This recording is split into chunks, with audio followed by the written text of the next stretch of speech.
quand il est le premier président israélien des États-Unis. Et c'est comme ça que ça va rester. Et Israël continuera à faire tout ce qu'il veut au Liban. Le Liban a évidemment admis qu'il a subi de lourds pertes et ils sont censés passer là. Voilà. Rien de plus qu'une collection de bataillons punitifs, vous savez, sur le modèle des bataillons punitifs SS de la Seconde Guerre mondiale. Et c'est la seule chose qu'ils peuvent faire. Ils peuvent commettre des atrocités et remporter des cibles.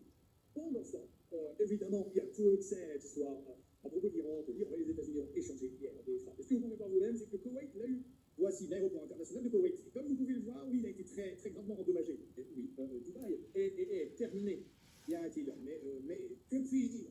C'est ce qu'ils font principalement. Il faut comprendre que ce n'est pas facile à regarder. C'est bon sang. Vous savez quoi? C'est le père de l'Iran. Et Metzek, ça a le trench, il ne quitte pas maintenant la tombe en Iran de son fils qui a été tué à Minab. Rappelez-vous que c'est notre victoire glorieuse de l'armée américaine quand ils ont tué 171 enfants innocents, principalement des filles, mais aussi des garçons et d'adultes sur cette tombe. Il ne l'a jamais quittée. Il ne peut pas, je ne peux même pas. Imaginez l'agonie. Je veux donc expliquer à nouveau que c'est ce que beaucoup de gens ne comprennent pas. Et encore une fois, par exemple, vous ne pouvez pas convaincre l'Européen, moyen ou l'Américain, moyen, avec ça, car bien que les Américains soient très différents dans un sens, sont généralement des gens européens, oui, ils sont oui, ils sont absolument, je veux dire, endoctrinés.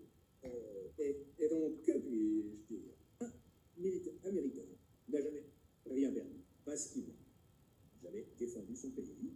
Par exemple, notre attaque contre une école à Malito aujourd'hui. Et puis, nous avons la situation avec ce bus, comme vous pouvez le voir vous-même.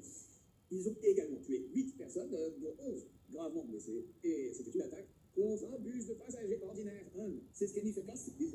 Cela crée cette situation. Maria Zahara, la porte-parole du ministère russe des Affaires étrangères, quand ça croit et traite avec tous les salauds des médias occidentaux comme ce crétin. Je ne sais pas pourquoi la BBC, CNN, Rosenberg.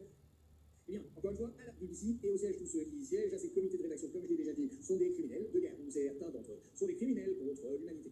Ils ne comprennent tout simplement pas, car occidentaux. Et je ne saurais trop insister sur le degré auquel ils se dégradent. Et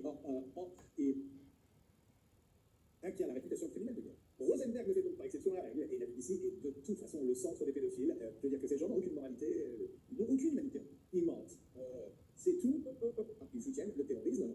Par exemple, il n'y a pas de différence entre les organisations terroristes comme Al-Qaïda ou la BBC. C'est à peu près ce qu'ils sont. Ils ont les mains ensanglantées jusqu'à la garde. Et c'est donc ce qu'il faut. Il se fiche des civils tués, car c'est la seule chose que l'Ukraine est capable de faire. C'est une opération vraiment modeste, de toute évidence, de ce qui se passe avec les forces armées américaines qui attaquent maintenant. Si vous pensez que Minabé était la seule chose dont ils attaquent les Israéliens, ils attaquent les Gymnases. Et heureusement, quelques